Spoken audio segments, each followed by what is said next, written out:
ये वाकई में बड़ा आर्थिक झटका है चीन के लिए, क्योंकि अगर जापान की 57 कंपनियां चीन का दामन छोड़ेंगी तो चीन को करोड़ों डॉलर्स की चोट देकर निकलेंगी। अब चीन को यह हिसाब लगाना है कि साल 2020 चीन के लिए कितनी बड़ी आर्थिक क्षति लेकर आया है। चीन का रवैया ऐसा ही रहा तो अब आगे आने वाले दिनों में और भी बहुत से देशों की कंपनियां चीन छोड़ने वाली हैं और इस नुकसान की ना तो भरपाई हो सकती है ना कोई डैमेज कंट्रोल। सबसे पहले भारत ने चीन को देश से बाहर निकालना शुरू किया। उसके बाद अमेरिका ने भी बाकायदा ऐलान करते हुए चीन की कंपनियों के लिए दरवाजे बंद करने शुरू कर दिए। फिर ताइवान ने भी यही किया और अब जापान भी इसी कतार में खड़ा है। ये इस साल चौथा बड़ा आर्थिक झटका है चीन के लिए और इन चारों झटकों से उबरने में चीन को काफी लंबा वक्त लग जाएगा। जापान की इन कंपनियों ने चीन से बाहर निकलने के लिए चीन को भुगतान करना पसंद किया, लेकिन उन्होंने अब आखिरकार अपने देश जापान वापस जाने का कड़ा फैसला ले लिया है।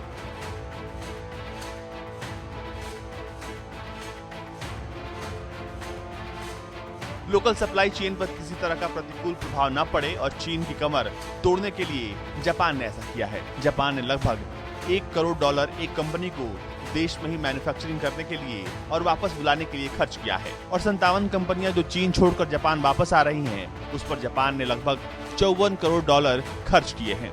4 बड़े देशों की बड़ी कंपनियों को खोने के बाद चीन के आर्थिक नुकसान का सिलसिला यही खत्म नहीं होता।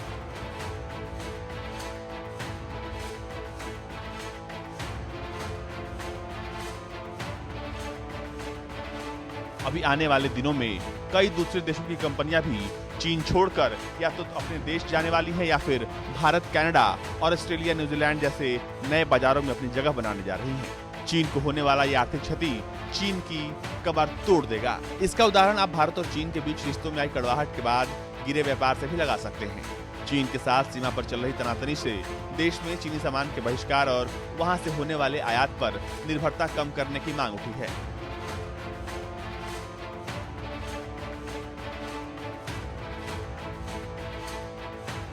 सरकार भी चीन पर आयात निर्भरता कम करने और घरेलू विनिर्माण को बढ़ावा देने के लिए कदम उठा रही है।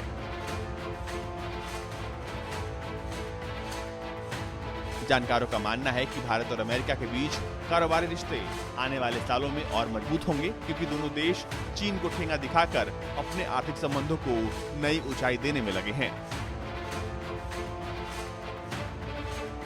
ब्यूरो रिपोर्ट, भारत तक।